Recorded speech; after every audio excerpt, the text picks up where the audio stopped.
In this video, we're going to talk about a really cool effect that we can do with post-processing, and that's depth of field.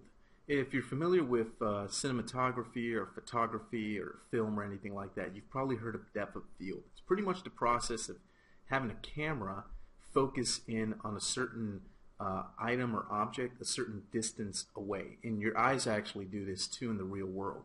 So we can imitate this using these depth of field parameters. So it's a little bit tricky to use, so I'm going to show you here how it works. I'm going to first select a method. I'm going to switch from the default, which is Bouquet, to Gaussian. And I'm going to show you first how Gaussian works, then we'll switch to the second method, which is Bouquet. So you'll notice that immediately everything just gets out of focus and looks a little bit out of whack. So what we need to do is we need to adjust some of our settings here. So I'm going to turn on the focal distance. I'm also going to need to adjust the focal region as well as the far blur size. And there's a lot more settings, but we'll look at them and we'll adjust them as necessary. So I'm going to start off with these so that I don't overwhelm you. So the far blur side, I'm going to go ahead and lower that to 0 just for now. I'll take the focal region here, and I need to increase this. By default, it's set to 0, so I'm going to set this to about 10.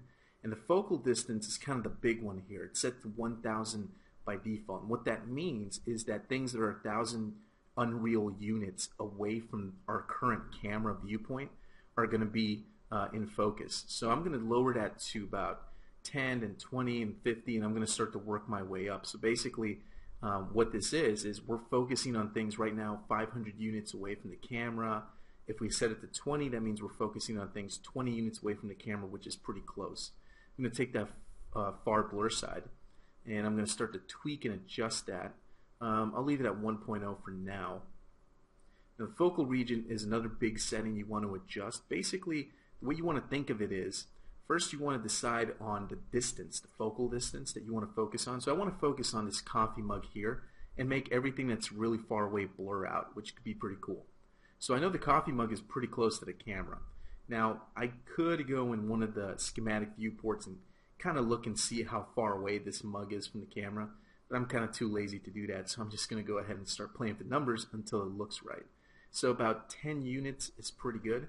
Now the focal region also works by units. Basically the way this works is, think of it as, first you set your focal distance. You need to make sure that you have to decide on how far away you want to focus on. Then the region is going to decide how big of an area you're going to focus on. So if it's really small and tight, you're going to focus on a very small area around that 10 units of focal distance. So I'm going to set that to about 10, which is not very large, but we can adjust that later if we want to. Then I adjust the far blur size, because that allows us to control the blurring of the stuff that's out of focus. So we're focusing on things that are about 10 units away from the camera right now. So by using the fast blur size, we can control how much blurring there is on things that are outside of that focal distance of 10 units. So using a small setting for the far blur size is advisable. That's what I kind of recommend. I'm going to take the focal region and increase that, and I'm going to take the focal distance, and if I set it to 100, you can see we're focusing on a couch. So I'm guessing the couch is about 100 units away from the camera right now.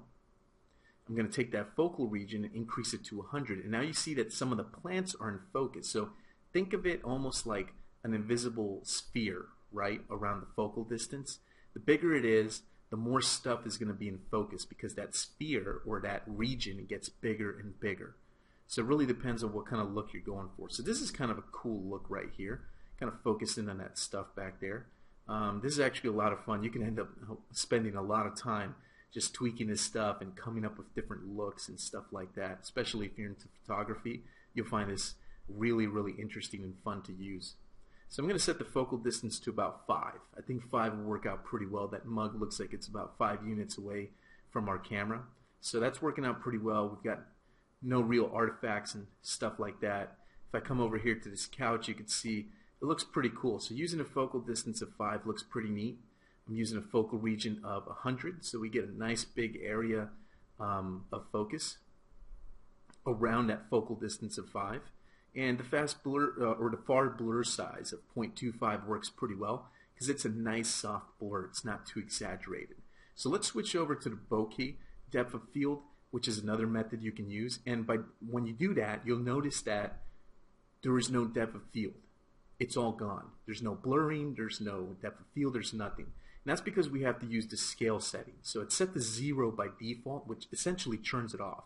I'm going to set that to 2, and you notice that we have a lot of blurring. So this is a very exaggerated depth of field right now. I'm going to set it to about 0.1. This is a pretty sensitive setting. It really depends on the environment you're working on. But in this environment, it's going to be pretty sensitive. So I'll set it to 0.25, maybe 0.1. You have to use really small numbers because it's so sensitive. So I'll set it to like 0.15 or 0.1 and just kind of start looking at it and play with the scale setting until I find something that I'm comfortable with, that I like or enjoy. So I think like a 0.2 or 0.15 seems to work out pretty well for bokeh depth of field. Again, it's a lot of tweaking and playing around with the settings until you get the look that you're going after. If you're unfamiliar with these settings, it can be a little bit frustrating because if you don't know what setting does what, you're trying to get the depth of field to work and you can't, and it can be frustrating. So it's kind of the purpose of this video. I want to show you how you can really get kick-started quickly and get a good depth of field effect, and then after that you can go ahead and tweak it to your heart's content.